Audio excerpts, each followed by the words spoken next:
ओम नमो भगवते वासुदेवाय नमः। गरुड़ पुराण दूसरा अध्याय। गरुड़ जी ने कहा, हे केशव, यमलोक का मार्ग किस प्रकार दुखदायी होता है? पापी लोग वहां किस प्रकार जाते हैं, वह मुझे बताइए। श्री भगवान बोले, हे गरुड़, महान दुख प्रदान करने वाले यम मार्ग के विषय में मैं तुमसे कहता हूँ, मेरा भक्त होने पर भी तुम उसे सुनकर कांप उठोगे। यममार्ग में वृक्ष की छाया नहीं है जहां प्राणी विश्राम कर सके। उस यममार्ग में अन्न आदि भी नहीं है जिनसे कि वह अपने प्राणों की रक्षा कर सके। हे खग, वहां कहीं जल भी नहीं दिखता जिसे अत्यंत त्रिशातुर वह जीव पी सके। वहां प्रलयकाल की भांति बारहों सूर्य तपते रहते हैं।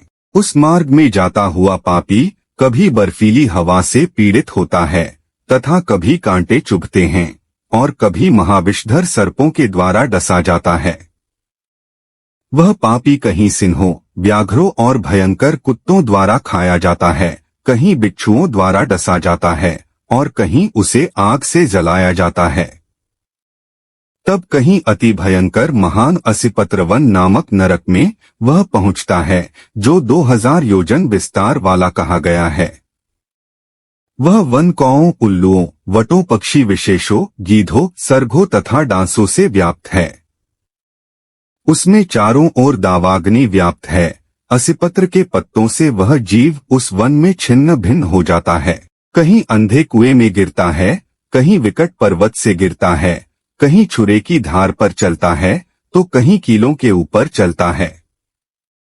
कहीं घने अंधकार में गिरता है, कहीं उग्र भय उत्पन्न करने वाले जल में गिरता है, कहीं जोंकों से भरे हुए कीचड़ में गिरता है तो कहीं जलते हुए कीचड़ में गिरता है। कहीं तपी हुई बालुका से व्याप्त और कहीं धधकते हुए ताम्रमय मार्ग, कहीं अंगार की राशि और कहीं अत्यधिक धुएं से भरे हुए मार्ग पर उसे चलना पड़ता है।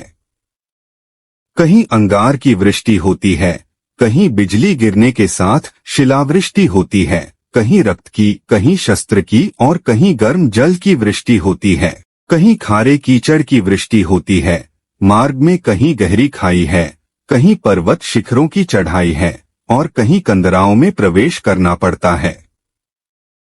वह मार्ग में कहीं घना अंधकार है तो कहीं दुख से चढ़ी जाने योग्य शिलाएं हैं, कहीं मवाद, रक्त तथा विष्ठा से भरे हुए तालाब हैं।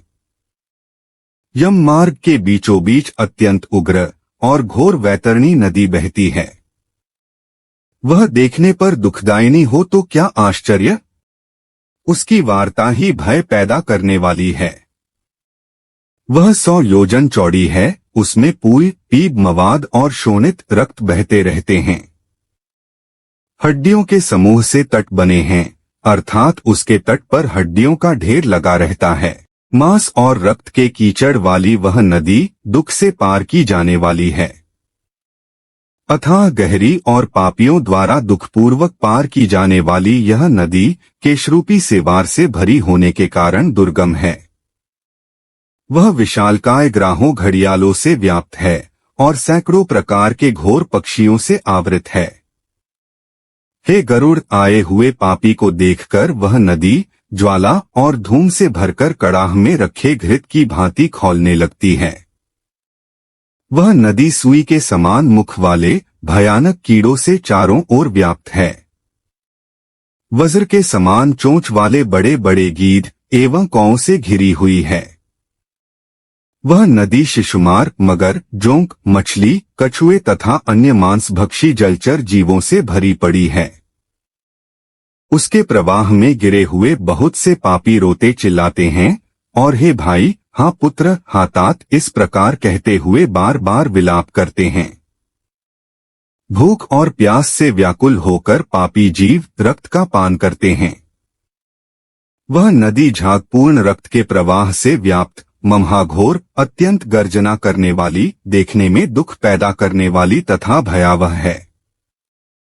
उसके दर्शन मात्र से पापी चेतना शून्य हो जाते हैं।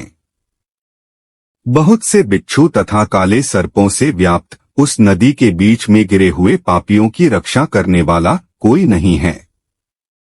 उसके सैकड़ों हजारों भंवरों में पड़कर पापी पाताल में चले जाते हैं। क्षण भर पाताल में रहते हैं और एक क्षण में ही ऊपर चले आते हैं।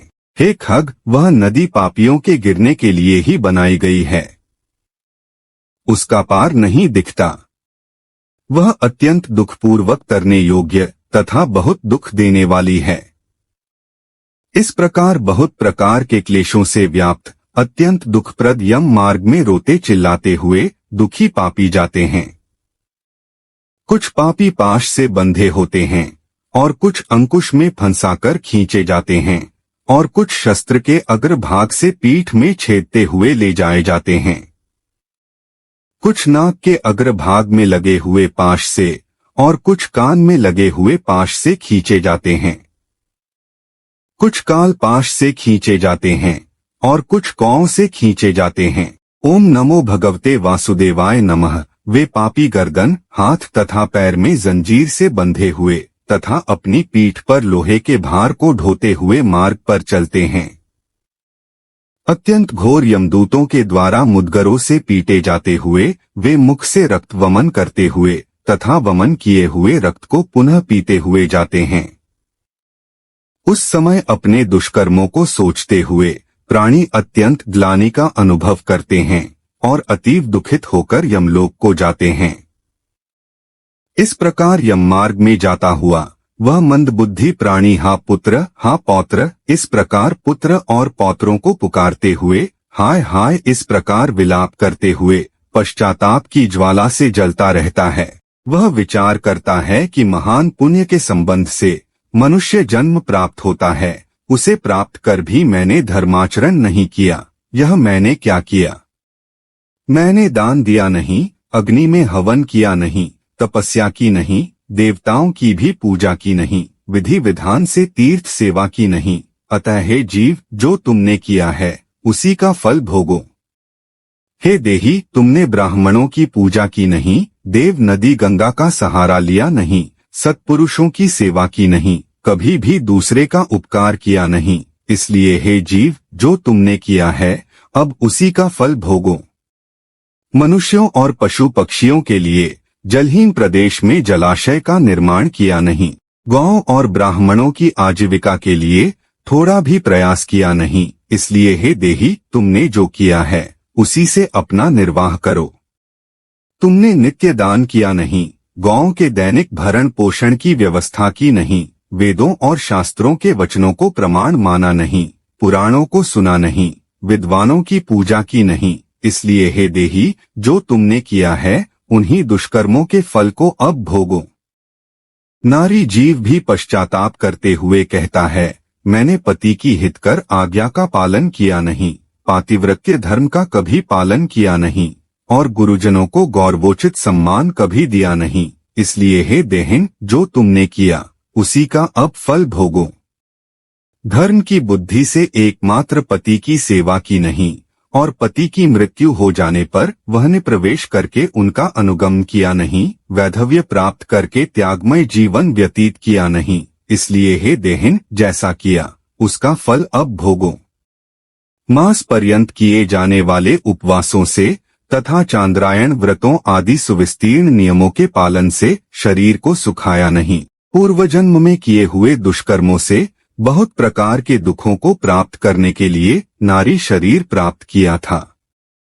इस तरह बहुत प्रकार से विलाप करके पूर्व देह का स्मरण करते हुए मेरा मानव जन्म शरीर कहाँ चला गया, इस प्रकार चिल्लाता हुआ वह यम मार्ग में चलता है। हे ताक्ष्य, इस प्रकार 17 दिन तक अकेले वायु वेग से चलते हुए 18वें दिन वह प्रेत सौम्यपुर में जाता है। उस रमणीय श्रेष्ठ सौम्यपुर में प्रेतों का महान गण रहता है। वहाँ पुष्पभद्रा नदी और अत्यंत प्रिय दिखने वाला वटवृक्ष है। उस पुर में यमदूतों के द्वारा उसे विश्राम कराया जाता है। वहाँ दुखी होकर वह स्त्री पुत्रों के द्वारा प्राप्त सुखों का स्मरण करता है। वह अपने धन, भृत्य और पौत्र आदि के विषय में जब सोचने लगता है तो वहाँ रहने वाले यम के किंकर उससे इस प्रकार कहते हैं, धन कहाँ है, पुत्र कहाँ है, पत्नी कहाँ है, मित्र कहाँ है, बंधु बांधव कहाँ है। हे मूढ़, जीव अपने कर्मोपार्जित फल को ही भोगता है, इसलिए सुदीर्घ काल तक इस यम मार्ग पर चलो। हे परलोक के राही, तू यह जानता है कि राहगीरों का बल और संबल पाथेय ही होता है, जिसके लिए तूने प्रयास तो किया नहीं। तू यह भी नहीं जानता था कि तुम्हें निश्चित ही उस मार्ग पर चलना है और उस रास्ते पर कोई भी लेन देन हो नहीं सकता। यह मार्ग के बालकों को भी विदित रहता है। हे मनुष्य, क्या तुमने इसे सुना नहीं था? क्या तुमने ब्राह्मणों के मुख से पुराणों के वचन सुने नहीं थे?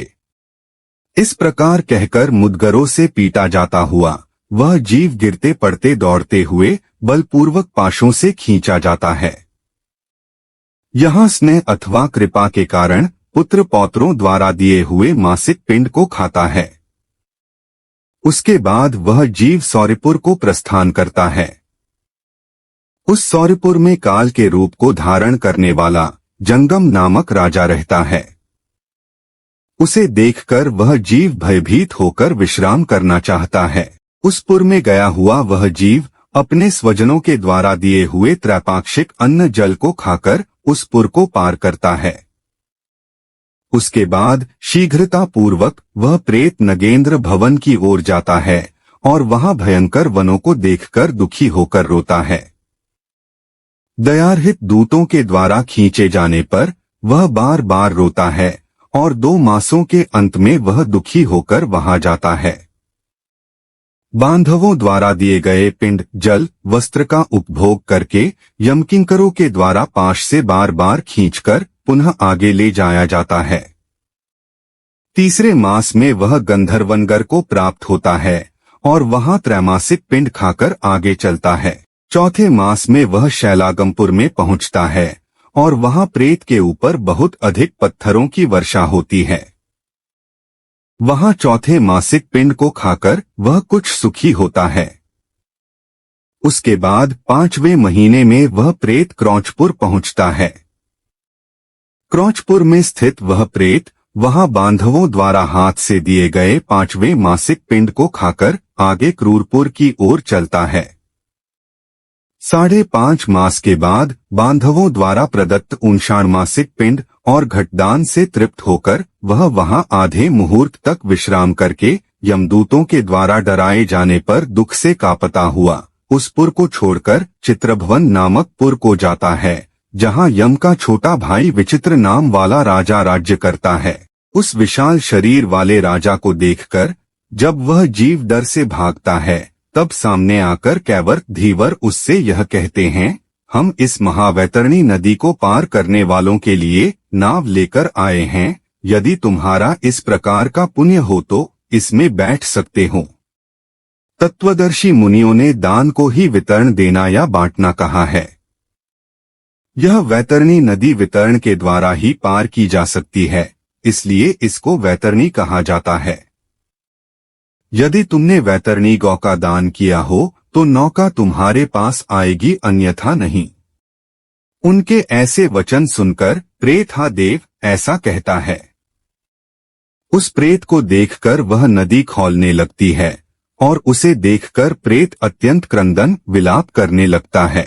जिसने अपने जीवन में कभी दान दिया ही नहीं, ऐसा पापात्मा उसी वैतरणी में डूबता है। तब आकाश मार्ग से चलने वाले दूत उसके मुख में कांटा लगाकर बंसी से मछली की भांति उसे खींचते हुए पार ले जाते हैं। वहां षाण्मासिक पिंड खाकर वह अत्यधिक भूख से पीड़ित होकर विलाप करता हुआ आगे के रास्ते पर चलता है। 7वें मास में वह बहवापतपुर को जाता है और वहां अपने पुत्रों द्वारा दिए हुए 7वें मासिक पिंड को खाता है। हे पक्षीराज गरुड़, उस पुर को पार कर वह दुखद नामक पुर को जाता है। आकाश मार्ग से जाता हुआ वह महान दुख प्राप्त करता है।